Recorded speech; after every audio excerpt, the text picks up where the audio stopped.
నమస్కారం. ప్రేక్షకులందరికీ శుభోదయం. ఈనాటి శ్రావణ వైభవం శీర్షికన శ్రావణ శుక్ల చవితి తిథి సందర్భంగా ఎలాంటి విధి విధానాలు పాటించాలో, తద్వారా ఎలాంటి ప్రయోజనాలు సిద్ధింపజేసుకోవచ్చో పరిశీలిద్దాం. శ్రావణ మాసంలో శుక్లపక్షంలో వచ్చే చవితి తిథిని నాగ చతుర్థి అనే పేరుతో పిలుస్తారు. సర్పదేవతలను పూజించడం ద్వారా జాతకంలో ఉన్న సర్పదోషాలను తొలగింపజేసుకునే తిథి కాబట్టి దీన్ని నాగ చతుర్థి అనే పేరుతో పిలుస్తారు. అందుకే ఈరోజు అందరూ కూడా సర్పదేవతలను మనస్సులో స్మరించుకోవాలి. పాహి పాహి సర్పరూప నాగదేవ దయామయ సత్సంతాన సంపత్తిం దేహిమే శంకరప్రియ అనంతాది మహానాగరూప వరదాయచ తుభ్యం నమామి భుజగేంద్ర సౌభాగ్యం దేహిమే సదా అనే శ్లోకాన్ని ఇంట్లో దీపారాధన చేశాక పఠించుకోవాలి. దేవాలయానికి వెళ్ళి పుట్టలకు పూజ చేయటం, జంటనాగుల విగ్రహాలకు పూజ చేయటం, అలాగే గృహంలో నాగపడిగకు అభిషేకం చేసుకోవటం ఇవేవి సాధ్యం కాని వాళ్ళు ఈ ఒక్క శ్లోకాన్ని చదువుకున్న అద్భుత ఫలితాలు చేకూరతాయి. దీంతోపాటు కర్కోటకస్య నాగస్య దమయంత్యా నలస్య చ ఋతుపర్ణస్య రాజర్షేహే కీర్తనం కలినాశనం అనే శ్లోకాన్ని చదువుకుంటే కలియుగంలో వచ్చే అనేక రకాలైన బాధల నుంచి బయటపడవచ్చు. అలాగే ఈ రోజుకి ఇంకొక ప్రత్యేకత ఉంది, అదే దూర్వా గణపతి వ్రతం. ఈ దూర్వా గణపతి వ్రతం విశిష్టత కూడా పరమేశ్వరుడు బ్రహ్మమానస పుత్రుడైన సనత్కుమారుల వారికి చెప్పాడని స్కాంద పురాణంలో ప్రామాణికంగా చెప్పారు. కాబట్టి ఈరోజు అందరూ కూడా గణపతికి సంబంధించిన దూర్వా గణపతి వ్రతం చేయాలి. దూర్వా గణపతి వ్రతం చేయాలని భావించే వాళ్ళు పూజా మందిరంలో కలశ స్థాపన చేసుకొని కలశంలోకి గణపతిని ఆవాహన చేసి ఆ తర్వాత గణపతి విగ్రహము లేదా చిత్రపటం ఏర్పాటు చేసుకొని షోడశోపచార పూజ చేయాలి. అలాగే గణపతికి పూజ చేసేటప్పుడు ప్రధానంగా దుర్వాయుగ్మం గరికపోచల జంటతో గణపతిని పూజిస్తూ గణపతి పూజను నిర్వహించాలి.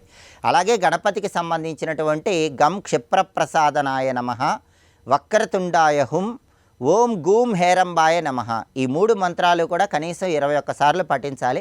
గణపతికి ఉండ్రాళ్ళు నైవేద్యంగా సమర్పించాలి. ప్రధానంగా మాత్రం పూజ మొత్తం కూడా ఎక్కువగా దూర్వాయుగ్మాలతో గరికపోచలతో పూజ చేయాలి.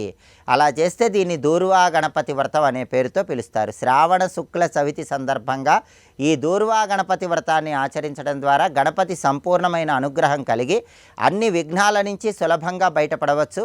తలపెట్టిన ప్రతి పనిని దిగ్విజయంగా పూర్తి చేసుకోవచ్చు.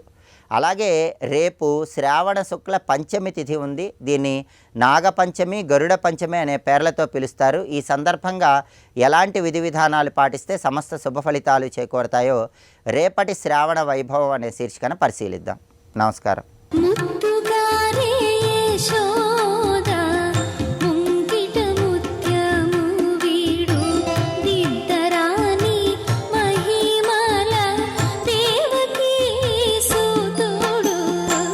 స్పష్టంగా ఇందులో ఎంత చక్క చెప్తున్నాడు. అవబోధ ఆత్మ అయినవాడు చరాచరస్య లోకస్య క్షేమాయ సత్వోపపన్నాని అంటే సత్వగుణముతో కూడినటువంటి అవతారములు ధరిస్తున్నాడు.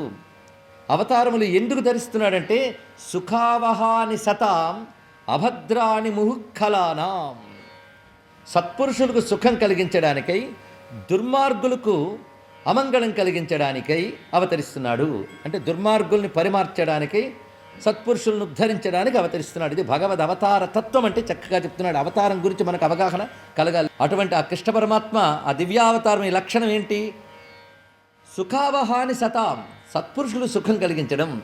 దీన్ని బట్టి మనం సుఖం పొందాలి అంటే కృష్ణుడు ఎవరికి సుఖం ఇస్తాడో తెలిసిపోయింది కదా, సత్పురుషులకి. కనుక మనం సత్పురుషులుగా మారే ప్రయత్నం చేయాలి. అదే దుష్టులైతే అమంగళం కలిగిస్తాడు కనుక అలా ఉండకుండా ఉండడానికి ప్రయత్నం చేయాలి. ఇది అంతేకాదు, కొంతమంది సత్పురుషులు కొంతమంది దుష్ట పురుషులు అని 2 కేటగిరీలు ఉండరు. ప్రతి వాళ్ళు 2 ఉంటాయి. కానీ కృష్ణుని స్మరిస్తూ ఉంటే మనలో ఉన్న దుష్టత్వం పోయి మనలో ఉన్న సల్లక్షణాలు రక్షింపబడుతూ ఉంటాయి. అందుకే స్వామి అవతారం మన నిరంతరం అనుసంధానం చేసుకుంటూ ఉంటే మనలో ఉన్నటువంటి దుష్టత్వం తొలగి సల్లక్షణములు వృద్ధి చెందితే తద్వారా ముక్తి పొందుతాం. అది పరిత్రాణాయ సాధూనాం వినాశాయ దుష్కృతాం అనే మాటయే ఇక్కడ ఈ రూపంలో చెప్పబడుతున్నది. ఇక్కడ అయితే భగవాను యొక్క జన్మ వృత్తాంతంలో పుట్టడంలా కనబడుతుంది, కానీ నిజానికి పుట్టువు కాదు. అది ఎలాంటిది అంటే పుట్టువు లేని నీ కభవ పుట్టుట క్రీడయగాక పుట్టిటే ఎట్టనుడు భవాది దశలెల్లను జీవుల ఎందవిద్యతా చుట్టుచునుండుగాని నేను చుట్టునిదింబలే పొంత నుండియున్ చుట్టగలేమి తత్క్రియల జొక్కని యొక్కటివౌదు ఈశ్వర. పోతన గారు చాలా చక్కగా అనువాదం చేశారు. నతే భవస్యేష భవస్య కారణం వినా వినోదం బత తర్కయామహే భవో నిరోధ స్థితిరప్యవిద్యయా కృతాయతస్త్వయి అభయాశ్రయాత్మని. ఈ శ్లోకానికి చక్కని అనువాదం. ఈ శ్లోకాలు ఎందుకు ఇంత వ్యాఖ్యానించుకుంటున్నామంటే భగవద్ అవతార తత్వం అనేది ఇందులో ఉన్నది. ఇక్కడ భాగవతం తత్వప్రబోధం కోసమే పుట్టింది కదా. పుట్టువు లేని నీకు అభవా, అభవా అంటేనే భవము లేనివాడు, పుట్టుక సంసారము లేనివాడు. అలాంటి నీకు పుట్టుట ఎట్టనుడు, నీకు పుట్టడం ఎలా చెప్తామయ్యా? అది క్రీడయగాక, అదొక నీకు లీల మాత్రమే. ఇది జీవులకి అవిద్య చేత పుట్టడం, పెరగడం, నశించడం అనేది చుట్టుకుంటూ ఉంటుంది. మరి నీకో చుట్టినట్టు కనబడుతుంది అంతే, కానీ నీకు అవి లేవయ్యా. నేను చుట్టినిదంబలి పొంత నుండి చుట్టగలేమి. అందుకే నీ దగ్గర ఉన్నప్పుడు దాని పేరు మాయ, జీవుడి దగ్గర ఉన్నప్పుడు దాని పేరు అవిద్య అన్నారు ఇక్కడ. కానీ పరమేశ్వరుడి దగ్గర ఉన్నప్పుడు దాని పేరు మాయ, మన దగ్గరికి వచ్చేప్పుడు అవిద్య. ఎందుకంటే అన్నీ తెలుసు, సర్వజ్ఞుడు, దేనికి అంటడు, అంటినట్టు కనబడతాడంతే. అందుకే ఆయన దగ్గర అది మాయగా ఉంది. అంటే ఆయన లొంగ తీసుకున్నప్పుడు మాయ, దానికి మనం లొంగిపోతాం కనుక అవిద్య. ఆ రెండిటికి కించిత్ భేదం. అందుకే జీవుడికి ఈశ్వరుని అవతారానికి ఉన్న భేదం తెలియాలి. ఇలా ఈశ్వరతత్వ ప్రతిపాదన చేస్తూ అవతారం యొక్క ప్రయోజనం ఏమిటి, ఇది అత్యద్భుతమైన ప్రయోజనాన్ని చెప్తున్నారు. ఇది గ్రహించవలసిన మరొక అంశం. ఏమిటి అవతారం యొక్క ప్రయోజనం? పరిత్రాణ సాధన వినాశ దుష్కృత. అది సాధారణంగా సృష్టికి, నాకేం ప్రయోజనం అది చెప్తున్నాడు. అత్యద్భుతమైన మాట అండి ఇది ఇక్కడ. త్వయ్యంబుజాక్షాఖిల సత్వధామ్ని సమాధినావేశిత చేతసైకే త్వత్పాదపోతేన మహత్కృతేన కుర్వంతి గోవత్సపదం భవాబ్ధిం. మొత్తం స్తోత్రంలో అత్యద్భుతమైన శ్లోకంగా దీన్ని అభివర్ణించవచ్చు. భక్తి అనే ధాతువు అనుకుంటే ఈ శ్లోకం నచ్చుతుంది. ఏమనంటే, నువ్వెందుకు అవతరిస్తావు అంటే, అలా అవతరించిన నీ యొక్క శుద్ధసత్వం స్వరూపమైనటువంటి రూపము, మహిమాన్వితమైన అవతారానికి సంబంధించిన నామములు, ఆ నామరూపాలతో నువ్వు చేసిన లీలలు, ఈ మూడింటిని నిర్మలులైన భక్తులు నిరంతరం చింతన చేస్తూ, వాటినే స్మరిస్తూ, నీ పాదపద్మాల్ని ఆశ్రయించుకుని క్రమంగా ఈ సంసారం అనే మహాసముద్రాన్ని గోష్పాదమంత మేరని దాటినట్టు దాటేస్తారయ్యా అన్నారు ఇక్కడ. దీన్ని బట్టి భగవంతుని యొక్క అవతార ప్రయోజనం ఏమిటి? ఆయన అవతరించిన చేష్టలు ఎవరు తలంచుకుంటారో, ఎవరు నిరంతరం మననం చేసుకుంటూ ఆనందిస్తారో, వారు ఎన్నో సాధనలు చేసినా దాటలేని సంసార సాగర నవలీలగా దాటుతారు, అంటే ముక్తిని పొందుతారు అన్నారు ఇక్కడ. అంటే ముక్తిని పొందడానికి సాధనలు ఏమిటి? భగవంతుని యొక్క నామస్మరణ, రూపచింతన, లీలా మననం, ఇవి చెయ్యాలి. అవి చెయ్యాలంటే ఆయన అవతరిస్తేనే కదా దొరుకుతాయి. నామం కానీ, రూపం కానీ, లీల కానీ. ఆయన అవతరించకుండా ఎక్కడ ఉన్నాడు అనుకోండి, అవ్యక్తం, సత్యం, చిత్తు, ఆనందం అని కబుర్లు మిగులుతాయి. కానీ అవతరించాడు అనుకోండి, ఆయన అవతరించాడు, ఆహా ఏమి అద్భుతమైన మూర్తిని ధరించాడు, చూడు అన్నీ తెలుసు కూడా ఏమి తెలియదు, దొంగేడు పెడుస్తున్నాడు అనిపిస్తాడు. కొండను అలా ఎత్తుతాడు అవలీలగా, అక్కడ పెట్టేస్తాడు, మళ్ళీ ఏమి అరగనట్టు తిరుగుతుంటాడు. అన్నీ తెలిసినవాడు ఏమీ తెలియనట్టు చేస్తుంటే మనకు నవ్వొస్తూ ఉంటుంది, ఆనందం కలుగుతుంటుంది. ఆ లీలలు అనుస్మరణ చేస్తుంటే మన మనస్సు కృష్ణునితోనే ఉంటుంది, చుట్టూ ఉన్న ప్రపంచంతో ఇంకొండదు. ఆ రుచి మరిగేక ఇంకిటివైపు రావాలనిపించదు, అందులోనే తాదాత్మ్యం చెంది ఉంటాం. వాటితో లీనమైపోతూ ఉంటే ఇంక ఈ సంసారం పడుతుందా, దాన్ని వదిలేసి ఆయన్నే పెట్టావు, క్రమంగా ముక్తిని పొందిపోతావు. కనుక మనల్ని ముక్తిని పొందించడం కోసమే తన లీలలు ధరించాడు. అంతేగాని అప్పుడున్నటువంటి రాజుల భారం తొలగించడం కోసమో, లేకపోతే యశోదమ్మను కనికరించడం కోసమో, అర్జునుడికి రథం తోలడం కోసమో పుట్టాడు అనుకోవద్దు. నన్ను తరింపజేయడం కోసమే స్వామి అవతరించాడని భక్తుడు అనుకోవాలి ఇక్కడ. అందుకు స్మరించి తరించడం కోసం లీలలను ఆవిష్కరించాలని స్వామి అవతరిస్తాడు. ఈ హేతువు చాలా బాగుందండి అన్నిటికంటే. సరిగ్గా త్యాగయ్య చెప్పినట్లే, ఎవరికై అవతారమెత్తితువో రామయ్య అంటాడు ఒక చోట, మరొక చోట అంటాడు శతరాగరత్నమాలిక చే కీర్తించే త్యాగరాజుని బ్రోచుటక అని మరొక చోట అంటాడు. ఇక్కడ నిన్ను కీర్తించడం కోసం నీ కథ ఉండాలి, నీ కథ ఉండాలంటే నువ్వు పుట్టాలి, అందుకు అవతరించేవయ్యా. ఇది చాలా చక్కని కారణం. ఎందుకంటే ప్రపంచం బాగుపడాలి, ధర్మోద్ధరణ, ఇవన్నీ ఎంతసేపు? ప్రపంచం ఉన్నంతసేపు అని కాదు, నీకు ప్రపంచం అంటినంతసేపు అంతే. మనం కళ్ళు మూసుకుంటే మనకు ప్రపంచం లేదు, కళ్ళు తెరిస్తేనే ప్రపంచం. అందుకు ప్రపంచాన్ని ఉద్ధరించిన పరమేశ్వరుడు రావచ్చు, నువ్వు చూస్తేనే ప్రపంచం, లేకపోతే ఎక్కడుంది? నీ అనుభూతికి వచ్చేదే ప్రపంచం. నీ జీవుడికి ఏమిటి? నువ్వు తరించడం కోసమే భగవంతుని యొక్క ప్రయోజనం. కనుక ప్రపంచ దృష్టితో చూస్తే దుష్ట శిక్షణ శిష్ట రక్షణ. జీవుడి దృష్టితో చూస్తే వాడు స్మరించి భావించి మననం చేసి తరించడం కోసమే భగవదవతారం. ఇది భగవదవతార ప్రయోజనాన్ని ఇంత చక్కగా 2 శ్లోకాల్లో బిభర్ష్య రూపాణ్యవబోధ ఆత్మ అనే శ్లోకంలోనూ త్వయ్యంబుజాక్షాకిల సత్వధామ్ని అనేటువంటి శ్లోకంలో చెప్తున్నారు. అయితే ఆయన అంత చక్కగా అవతరించి అన్ని నామాలు స్వీకరించి అంత అందుబాటులోకి వచ్చేసాడండి. ఎందుకయ్యా అత్యధిక క్లేశంతో ఉన్నటువంటి అవ్యక్తం వైపు గోల పెడతావు? నేను వ్యక్తమై వచ్చేసాను కదా, నాతో అడుగు అన్నాడు స్వామి. క్లేశోధిక తరస్తేషాం వ్యక్తాసక్త చేతసాం వ్యక్తాయ గతి దుఃఖం దేహవద్భిరవాప్యతే. అవ్యక్తం కష్టం, నా వ్యక్త రూపం సులభం, కానీ వ్యక్తమైన రూపాన్ని స్మరించి తరించిపో. ఎందుకు గోల పెడతావు? అసలు అవ్యక్త తత్వం తెలిసిన వాళ్ళు కూడా వ్యక్తమైన నన్ను చూసి ఆ రుచి మరిగి వదలరయ్యా, నీకేం తెలుసు? కనుక నా అవ్యక్తతత్వం అనుభూతికి వచ్చిన సుఖాదులే నా వ్యక్తమైన కృష్ణాది రూపాన్ని స్మరించి మురిసిపోతూ ఉంటారే. ఎందుకంటే కూడా బాగా పంచదార ఇష్టం, ఒట్టి పంచదారనే బుక్కుతాడు వాడు. కానీ ఆ పంచదారతో బొమ్మ చేస్తే తినకుండా ఊరుకుంటాడా? అందుకని బొమ్మ రూపంలో ఉంటే పంచదార తిన్నంటాడా? ఎలాగైనా తింటాడు. కనుక అవ్యక్తం వ్యక్తమైనా వాడు అనుభూతిని పొందుతూనే ఉంటాడు అక్కడ పరమాత్మని. కానీ కొందరు ఉంటారయ్యా, నువ్వు ఇంత సులభంగా దివ్యనామాలతో దివ్య రూపాలతో వచ్చినా నీ రూపాలని స్మరించకుండా, నీ పేర్లని తలంచకుండా ఆయువుని వ్యర్థం చేసుకుని మరి అభ్యుదయాన్ని పొందలేక అధపతనం అవుతూ ఉంటారు. ఇది కూడా చెప్పాడు. ఎందుకంటే అలాంటి వాళ్ళు కనబడుతుంటారు కదా. ఆయన సులభంగా అవతరించినా మాత్రం సులభంగా అందరూ ఆయన ఉపాసిస్తున్నారా? కనుక నువ్వు అవతరించినా నీ రూపాలని స్మరించి తరించాలంటే దానికి యోగమున్న సత్పురుషులు మాత్రమే అర్హులవుతారు.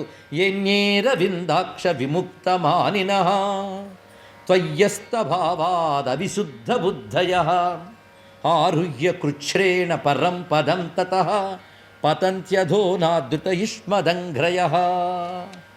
ఈ శ్లోకం కూడా చాలా విశేషమైన శ్లోకాన్ని చెప్తున్నారు. కొంతమంది నీ పాదపద్మాల్ని ఆదరించరు, అంటే నీ దివ్య సగుణ సాకార రూపాన్ని ఆదర బుద్ధితో చూడరు, అంటే వాళ్ళ భక్తి కొరబడింది అని అర్థం. సర్వం శ్రీకృష్ణ చరణారవిందార్పణమస్తు. స్వస్తి.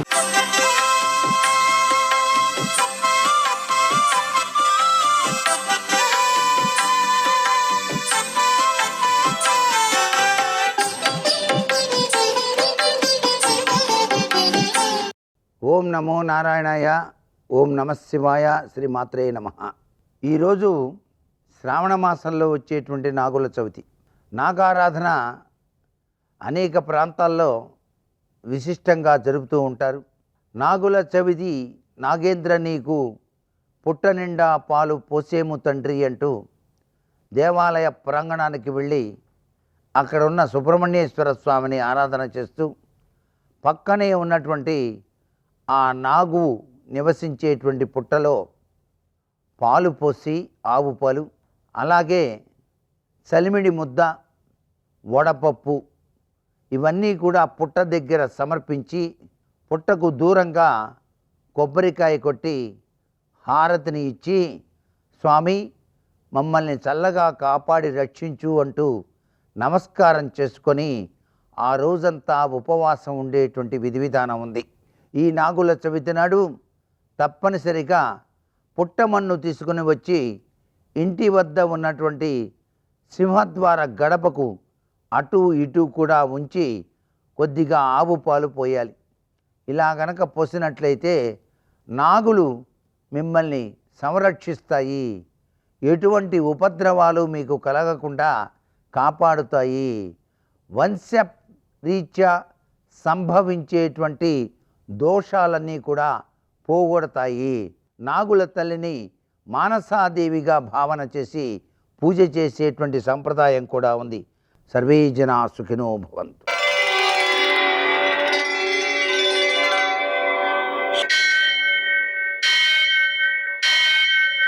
సహస్రశీరుషం దేవం విశ్వాక్షం విశ్వశంభువం విశ్వం నారాయణం దేవమక్షరం పరమం పదం విశ్వతః పరమాం నిత్యం విశ్వం నారాయణగుం హరిం విశ్వమేవేదం పురుషస్తద్విశ్వముపజీవతి పతిం విశ్వస్యాత్మేశ్వరం శాశ్వతం శివమచ్యుతం నారాయణం మహాజ్ఞేయం విశ్వాత్మానం పరాయణం. సూర్యశౌర్యమథేందురింద్ర పదవీ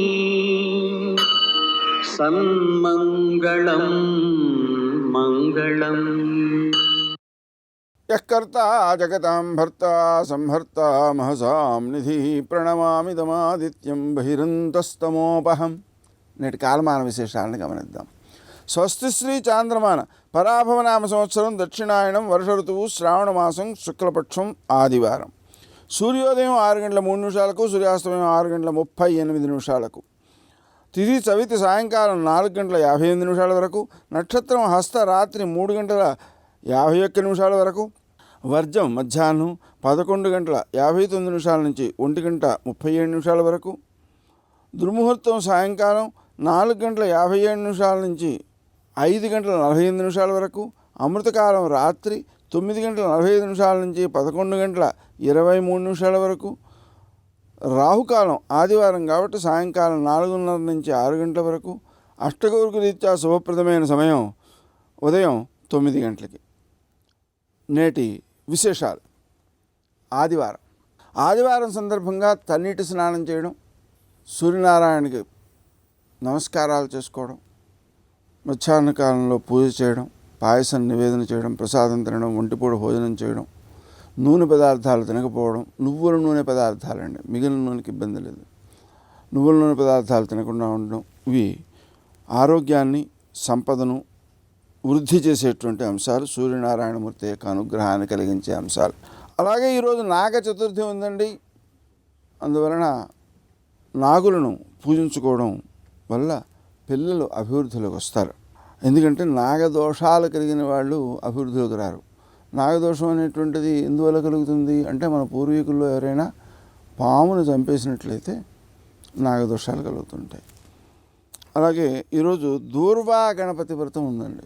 దాని ద్వారా మనం ఏం చేయాలి అంటే ఒక సహస్రం అయ్యేలాగా కనీసం దూర్వాయుగ్మములను పూజలో వినియోగించి గణపతిని ప్రసన్నం చేసుకున్నట్లయితే అన్ని విఘ్నాలు తొలగి ఆనందం కలిగి మోక్షం సిద్ధిస్తుంది.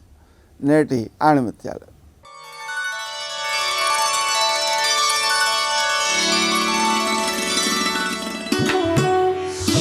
మానవత్వాన్ని మరచి చేసే ఏ పోరాటమైనా సిద్ధించదు.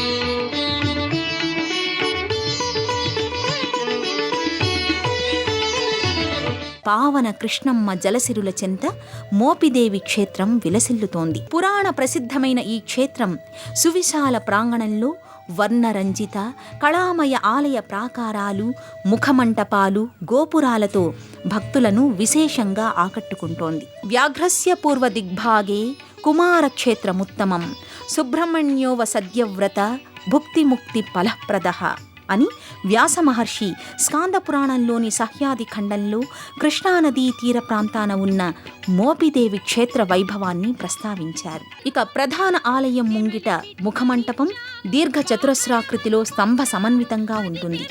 భారీ స్తంభాలపై వర్ణరంజిత మయూర సర్పాకృతులతో కళామయంగా ముఖమంటపం విలసిల్లుతోంది. గర్భాలయంలో సమున్నతమైన రజత మంటపంలో ఉన్న పానవట్టంపై ఈశ్వరుడు లింగాకృతిగా దర్శనమిస్తాడు. ఈ పానవట్టం క్రింద ఉన్న పుట్టలో మొదటిసారిగా అగస్త్యుడు సుబ్రహ్మణ్య స్వామిని తపోనిష్టలో ఉన్న సర్పాకృతిలో దర్శనం చేసుకున్నారు. సుబ్రహ్మణ్యేశ్వరుడు, ఈశ్వరుడు ఒకే లోగిలిలో కొలువు తీరి సుబ్రహ్మణ్యేశ్వర స్వామిగా దర్శనమిస్తున్నారు. కొన్ని వందల సంవత్సరాల క్రితం ఈ ప్రాంతం పుట్టలతో నిండి ఉండేది.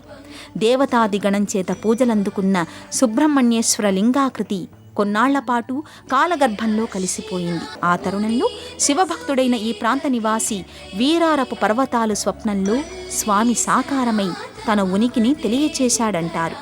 కుండల్ని తయారు చేసే వృత్తిలో ఉన్న పర్వతాలు తన కుటుంబ సభ్యులకు, సాటివారికి స్వప్న వృత్తాంతాన్ని తెలియచేశారు. ఓ పుట్టను త్రవ్వి చూడగా దివ్య తేజోలింగం సాక్షాత్కారమయ్యింది. ఆ పుట్టను యథాతథంగా ఉంచి ఆ పుట్టపైనే సుబ్రహ్మణ్యేశ్వర స్వామి లింగానికి ప్రతిష్ఠాపన నిర్వహించారు.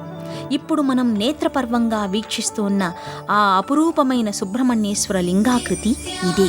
హే స్వామినాథ కరుణాకర దీనబంధు, శ్రీ పార్వతీ సుముఖ పంకజ పద్మబంధు, శ్రీశాతి దేవగణ పూజిత పాద పద్మ, వల్లీసనాథ మమదేహి కరావలంబం అంటూ భక్తులు పరిపరి విధాలుగా సుబ్రహ్మణ్యేశ్వర స్వామిని కీర్తిస్తారు.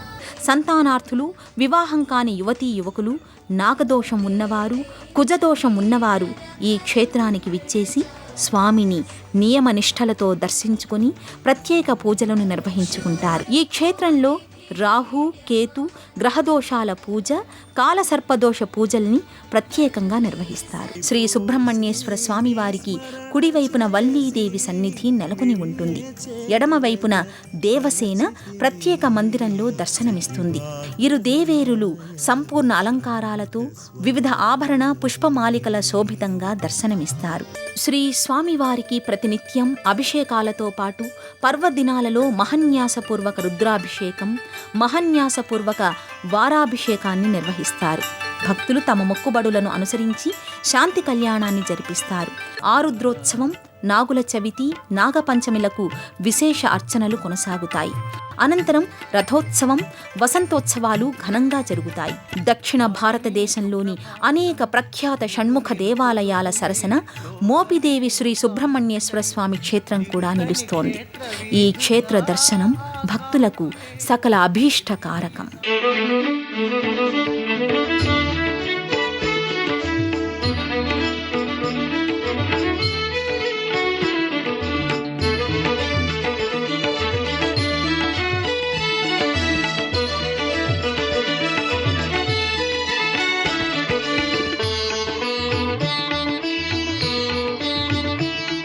ఆపదామపహర్తారం దాతారం సర్వసంపదాం లోకాభిరామం శ్రీరామం భూయో భూయో నమామ్యహం. వృషభవాహనారూఢుడై అసుర సంధ్యవేళలో ఆకాశయానం చేస్తున్నటువంటి పరమశివుడు సనత్కుమారుల వారి దగ్గరికి వచ్చాడు.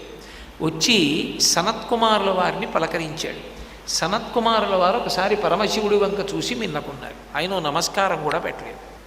సనత్కుమారుల వారు ఎందుకు నమస్కారం పెట్టరు పరమశివులకి అంటే, ఆయన దృష్టిలో పరమశివుడని ఒకటి, తానని ఒకటి, రెండు లేవు. ఉన్నదొక్కటే పదార్థం. ఎవరెవరికి నమస్కారం చేస్తారు? నమస్కారం చేయడానికి రెండు లేవు. అద్వైతం, రెండు కానిది ఒక్కటే ఉన్నది, ఆత్మతత్వం. ఎవరెవరికి నమస్కారం చేస్తారు? కాబట్టి సనత్కుమారులు నమస్కరించకపోతే శివుడు సంతోషించాడు. ఎంత గొప్పవాడరా, అసలు వీడి దృష్టిలో రెండన్నవి లేవు, ఒక్కటే వస్తువు అని అన్నారు. నేను పరమేశ్వరుణ్ణి, నేను వస్తే నువ్వు నమస్కారం చేయలేదు, నిన్ను నేను శపించద్దా అన్నారు. చూద్దాం, అసలు ఒక పరిశీలనం చేద్దాం, ఇటువంటి జ్ఞానితో మాట్లాడితే కదా సంతోషం అని.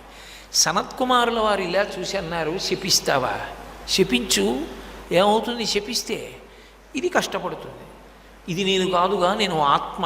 ఆత్మకి కష్టం లేదు, ఆత్మకి సుఖం లేదు. ఆత్మ అగ్ని చేత కాల్చపడదు, నీటి చేత తడపబడదు, ఖడ్గం చేత నరకపడదు. దానికి జననం లేదు, మరణం లేదు. ఆత్మను ఎవరేం చేస్తారు? కాబట్టి శపిస్తే శపించాను. పొంగిపోయాడు పరమేశ్వరుడు. ఏమి ఆత్మజ్ఞానిరా మహానుభావుడని.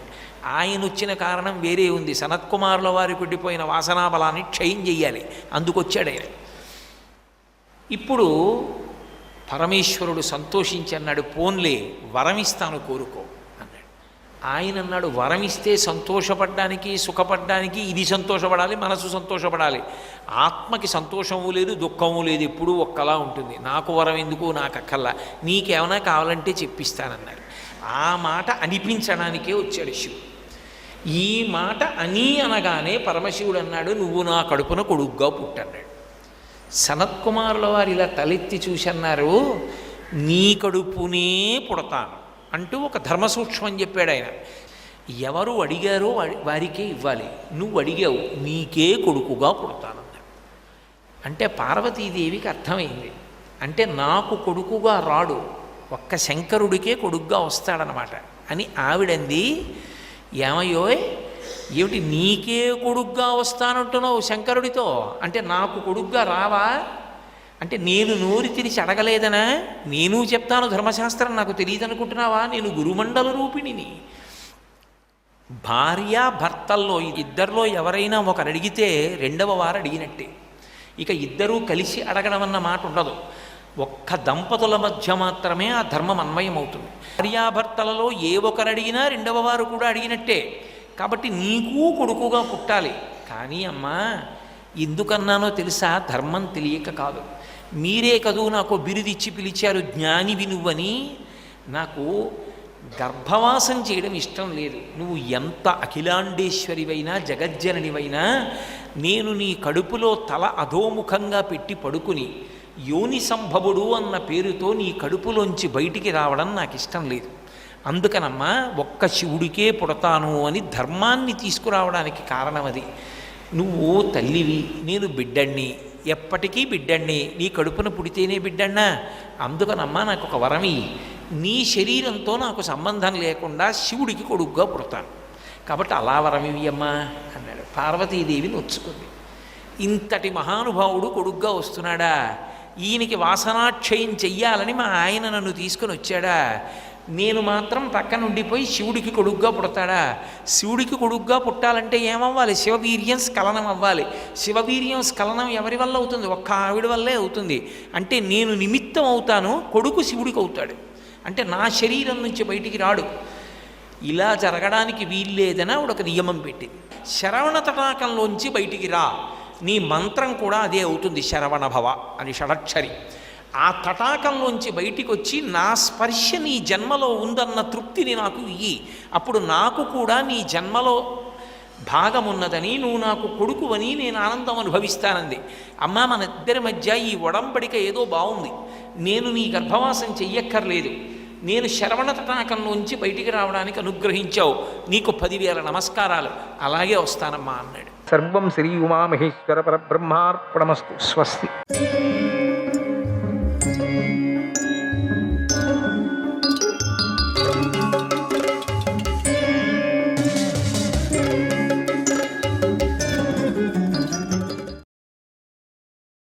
సహనశీలుడైన యజమాని సేవకులను దండించాలి. కొంచెం కూడా దండించకపోతే సేవకులు దుష్టులవుతారు.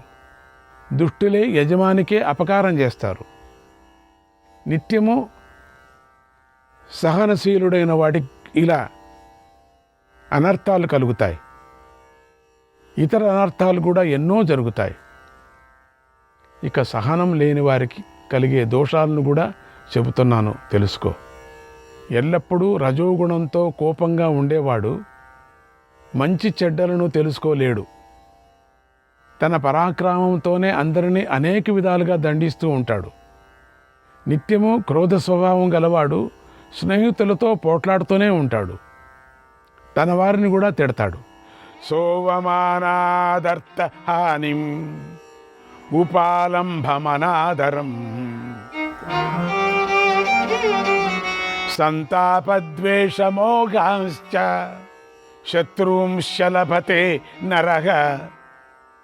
క్రోధ స్వభావం గలవాడు ఇతరులను అవమానించటం చేత ధనాన్ని కోల్పోతాడు.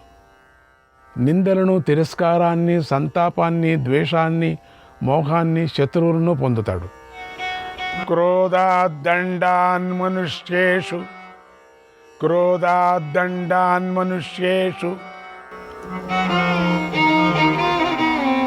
వివిధాన్ పురుషో నయాత్ భ్రశ్యతే శీఘ్రమైశ్వర్యాత్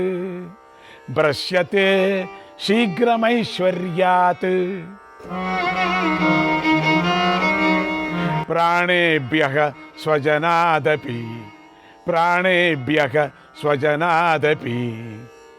కోపానికి వశమైన వాడు తన కోపంతో అన్యాయంగా ఇతరులను దండిస్తాడు. అందువల్ల అతడు తొందరగా తన సంపదను కోల్పోతాడు. తన వారి నుంచి దూరమైపోతాడు. చివరికి ప్రాణాలను కూడా కోల్పోతాడు.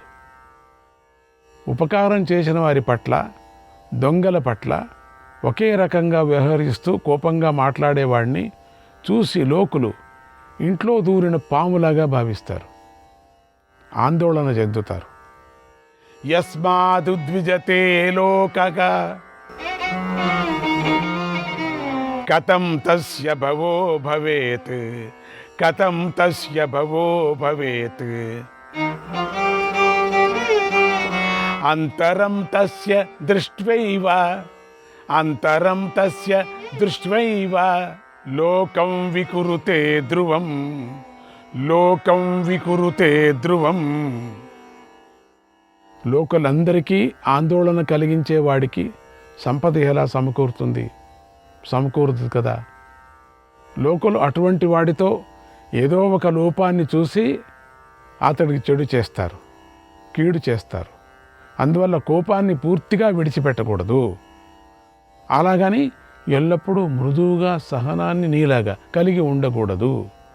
సమయాలు వచ్చినప్పుడే మృదువుగా ఉండాలి, లేదా కోపాన్ని వహించాలి. ఈ 2 గుణాలు కలిగి ఉండాలి. తగిన సమయంలో సహనం కలిగి ఉన్నవాడు, అలాగే తగిన సమయాల్లో కఠినంగానూ కోపంగానూ ఉండేవాడే ఇహ పరలోకాలకు సుఖాన్ని పొందుతాడు. ఆ సమయానికి అది చూపించాల. అన్ని సందర్భాల్లో సహనంగా ఉండిపోవటం కాదు. ఎవరు వస్తే ఏమి, ఎవరు పోతే ఏమి, ఎవరు చస్తే ఏమి, ఎవరు పుడితే ఏమి, ఇదేంటి సహనం ఇది? కనుక మహనీయులు చెప్పినట్లుగా సహనాన్ని కోల్పోకూడని సమయాల గురించి నేను వివరంగా చెబుతున్నాను విను. పూర్వం నీకు ఉపకారం చేసిన వాడు ఏదైనా అపరాధం చేసినా అతడు పూర్వం చేసిన ఉపకారాన్ని గుర్తు చేసుకొని అతడి అపరాధాన్ని క్షమించాలి కదా. అజ్ఞానంతో అపరాధం చేసి తెలియక తప్పు చేసి ఆశ్రయించిన వారి యొక్క అపరాధాన్ని క్షమించాలి. ఎప్పుడెప్పుడు ఎవరెవరికి ఏమేమి క్షమించాలి అని చెప్తున్నా. ఎవరికి అన్ని విషయాల్లోనూ జ్ఞానం అనేది తేలికగా లభించదు కదా. కనుక బుద్ధిపూర్వకంగా అపరాధం చేసి ఆ తర్వాత తెలియక చేశాను అని చెప్పే పాపాత్ములు, మోసగాళ్ళు అయినా వారి చిన్న తప్పును కూడా క్షమించకూడదు. ఏదో అయిపోయిందండి, చేసేసానండి, క్షమించండి అంటే క్షమించకూడదు. వారిని తప్పకుండా దండించి శిక్షించాలి. ఎందుకంటే తెలిసి తప్పు చేశావు, అందుకని తెలిసి తప్పు చేశావు, ఇప్పుడు క్షమించండి అంటే అర్థమేముంది? అందుకని దండన ఇచ్చి క్షమించాలి, వాడికి శిక్షణ ఇచ్చి శిక్షించాలి. సర్వస్యైకో పరాధస్తే క్షంతవ్యః ప్రాణినో భవేత్ క్షంతవ్యః ప్రాణినో భవేత్ ద్వితీయే సతి వధ్యస్తు ద్వితీయే సతి వధ్యస్తు స్వల్పేప్యపకృతే భవేత్ స్వల్పేప్యపకృతే భవేత్. ఎవరైనా సరే ఒక్క అపరాధాన్ని మాత్రమే చేస్తే క్షమించాలి. రెండో తప్పు చేస్తే అతడు దండించదగిన వాడు.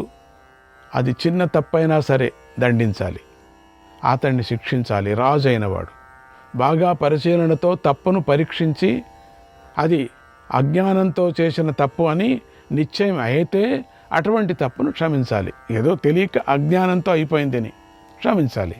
మెత్తని మృదు స్వభావంతో ఉగ్ర స్వభావం కలవాడిని నాశనం చేయవచ్చు. మృదు స్వభావంతో అసాధ్యమైనది ఏదీ లేదు. అందువల్ల మృదుత్వంతో కూడిన సామోపాయమే ఉత్తమమైనది. దేశకాలాలను బాగా పరిశీలించాలి, తన బలాబలాలను బాగా పరిశీలించుకోవాలి. అప్పుడు మృదుత్వంతో కూడిన సామోపాయాన్ని ప్రయోగించాలి. దేశకాలాలు అనుకూలంగా లేనప్పుడు ఏమీ సాధించలేం. కనుక తగిన దేశకాలాల కోసం ప్రతీక్షించాలి.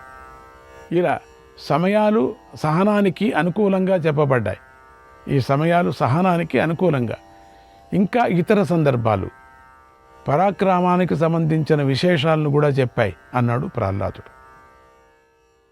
ఎంత అద్భుతమైనటువంటి ఉపదేశం ఇది బలికి ప్రహ్లాదుడు చేసింది, తాతగారు చేసింది. కనుక ఓ ధర్మరాజా, ధృతరాష్ట్రుడు లోభంతో నీకు అపకారం చేశాడు. అది తెలుసుకోలేకపోయేవయ్యా నువ్వు. ఈ విషయం తెలుసుకో. ఆయన కుమారుల విషయంలో ఇప్పుడు నీకిది పరాక్రమించవలసిన సమయం అని నేను భావిస్తున్నాను. ఆ కౌరవుల పట్ల ఓర్పుతో ఉండవలసిన సమయం ఇది కాదు. ఇప్పుడు పరాక్రమం చూపించాల. ఇది కోపంతో పరాక్రమించవలసిన సమయం ఇది. ఇప్పుడు పరాక్రమించటమే మంచిది. సహనంతో మృదువుగా ఉంటే లోకులు నిన్ను నిందిస్తారు, లేయి, అవమానిస్తారు, లేయి. కోపంతో ఉంటూనే అందరూ భయపడతారు. కనుక తగిన సమయాలలో ఈ రెండింటినీ ప్రయోగించాలి. ఈ విషయం తెలిసిన వాడే రాజు అంది ద్రౌపది దేవి. శ్రీకృష్ణాయ పరమాత్మనే నమః. 29వ అధ్యాయం. పండితురాలైనటువంటి ద్రౌపది. అందుకే మొదట్లోనే వ్యాస భగవానుడు పండితురాలైన ద్రౌపది అన్నారు. అందుకని ఇంకెవరు మాట్లాడటానికి వీల్లేదు. పండితురాలైనటువంటి ద్రౌపది సహనం గురించి, పరాక్రమం గురించి ఇంత విపులంగా విస్తారంగా చెప్పిన తర్వాత ధర్మరాజు ఇలా చెప్పాడు, నోరు విప్పాడు. ఓ మహాబుద్ధిమతి, పండితురాలా, క్రోధం మనుష్యులను చంపుతుంది. ఇంక ప్రారంభం చేశాడు. ఏంటి? వృద్ధిని కలిగించదు. అబ్బా, గెలుపు ఓటములకు క్రోధం మూలమైంది. అలాగే ఉన్నతికి వినాశనానికి కూడా క్రోధం మూలమైంది. నిజమే. యోగి సంహరతే క్రోధం, యోగి సంహరతే క్రోధం, భవస్తస్య శుశోభనే, భవస్తస్య శుశోభనే, యః పునః పురుషః క్రోధం, యః పునః పురుషః క్రోధం, నిత్యం న సగతే శుభే, తస్యా భావాయ భవతి కో క్రోధః పరమదారుణః, క్రోధః పరమదారుణః. ఓ సుందరి, క్రోధాన్ని నిగ్రహించిన వాడు ఉన్నతిని పొందుతాడు. ఓ, క్రోధాన్ని నిగ్రహించకపోతే దారుణమైన ఆ క్రోధం అతడి వినాశానికే కారణమవుతుంది. కోపము ప్రజల నాశనానికి కారణమవుతుంది, లోకాన్ని నాశనం చేసేస్తుంది.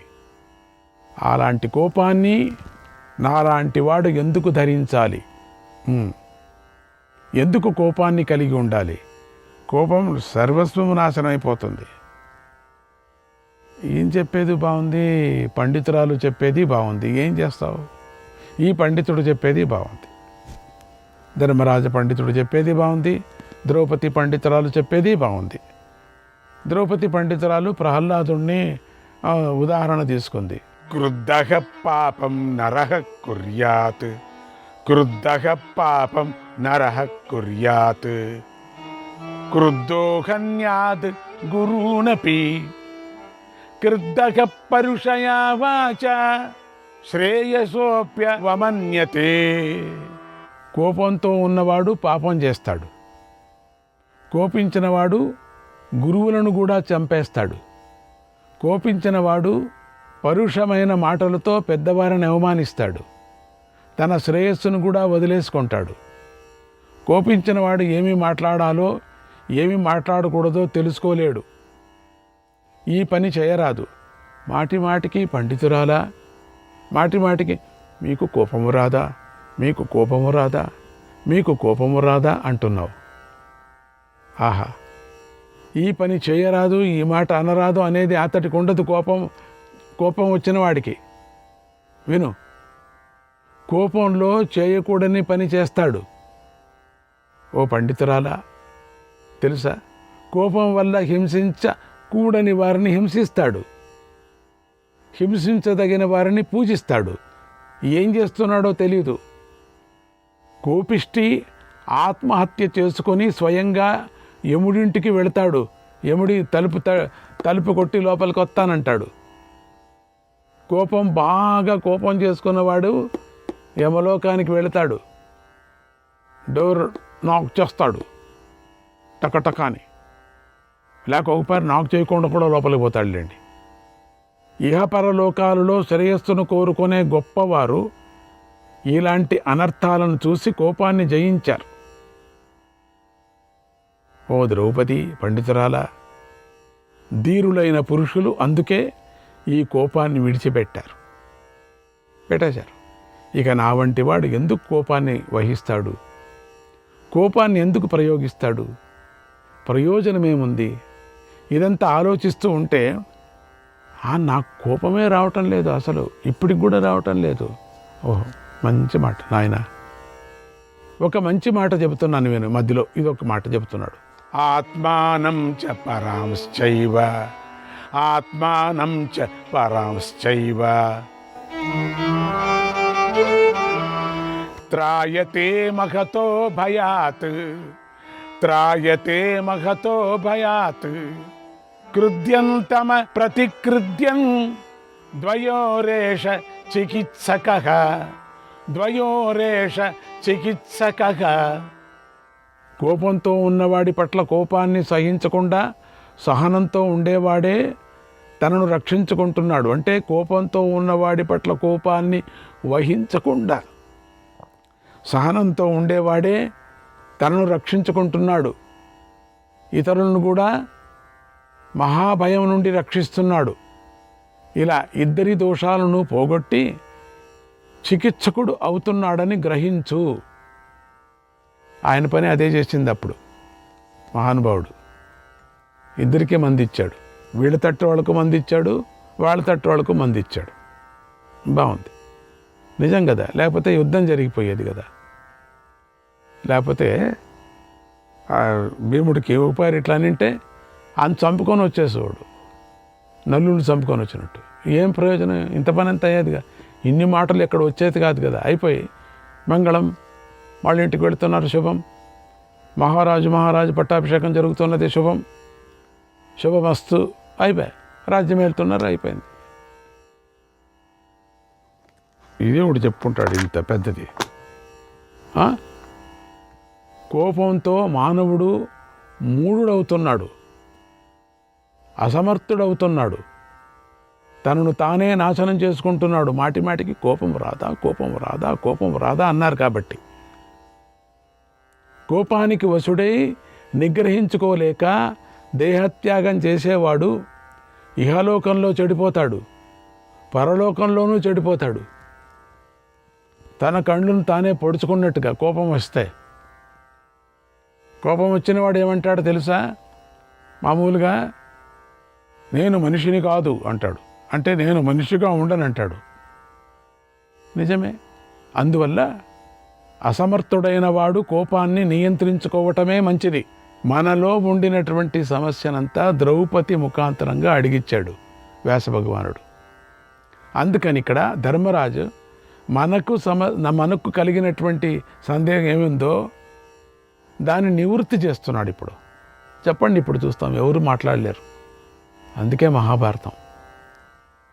విద్వాంసుడు, సమర్థుడైన వాడు ఇతరుల చేత కష్టాలు పడుతున్నా వారిపై కోపించకుండా ఉండాలి. తనను కష్టపెట్టిన వారిని నాశనం చేయకుండా ఉండాలి. అలా ప్రవర్తించిన వాడు పరలోకంలో కూడా ఆనందిస్తాడు. అందువల్ల విజ్ఞుడైన వాడు బలవంతుడైనా బలహీనుడైనా సరే కూడా ఆపదలో సహనాన్ని పాటించాలి. అందుకే నేను సహనాన్ని పాటిస్తున్నాను. సహనమే నా దేవత. సహనము, శాంతి. దీనికి తర్వాత ఇంకోపారి చెప్తాను. చాలా అద్భుతమైనటువంటి ఉపమానాన్ని ఇస్తున్నారు, ముందు ఇస్తారు ధర్మరాయ. ద్రౌపది కోపాన్ని జయించటాన్ని సత్పురుషులు మెచ్చుకుంటున్నారు. చూడండి, అందరూ ఎంత సత్పురుషులు అందరూ వచ్చారు, మహాత్ములందరూ వచ్చి వెళ్ళారు. వీళ్ళంతా ఈ మహాత్ములంతా వాళ్ళంతా వచ్చేవాళ్ళ ఇక్కడికి. నా సహనాన్ని చూసి అందరూ వచ్చారు. నేను కోప్పడింటే వీళ్ళంతా వచ్చేవాళ్ళ, చేసి అనేవాళ్ళు. సహనానికి ఎంత విలువ ఉంది ద్రౌపది. అవును మహానుభావ, అవును, నిజమే మీరు చెప్తుండేది. ఈ లోకంలో సహనశీలులే ఎల్లప్పుడూ జయాన్ని పొందుతారని సత్పురుషులు చెబుతున్నారు. అవును మహానుభావ, దీన్ని తెలుసుకో. అసత్యం కంటే సత్యం శ్రేష్టమైనది తెలుసా? క్రూరత్వం కంటే దయగలిగి ఉండటం గొప్పది. ఓ, ఆ రోజు అంత దయ ఉందా మీకు? అందుకే సత్పురుషులందరూ కోపాన్ని విడిచిపెట్టారు. కోపం ఎన్నో దోషాలను కలిగి ఉంటుంది. నన్ను దుర్యోధనుడు చంపినా సరే నేను కోపించను. మంచి పని చేశారులేండి. సరే, దూరదృష్టి గల పండితులు ఎవడని తేజస్వి అని అంటున్నారో అతడి అంతరంగంలో కోపం ఉండదు. ఇది నిజం. నన్నందరూ తేజస్వి అంటున్నారు. ఓహో, అందుక మీ అంతరంగంలో కోపం లేదని. సరే, వాళ్ళు తేజస్వి అంటున్నారని. సరేనండి. మనస్సులో పుట్టిన కోపాన్ని ప్రజ్ఞతో నిగ్రహించుకోవాలి. అలా నిగ్రహించుకున్న వాడిని కూడా తేజస్వి అని విద్వాంసులు చెబుతున్నారు. శ్రీకృష్ణాయ పరమాత్మనే నమః.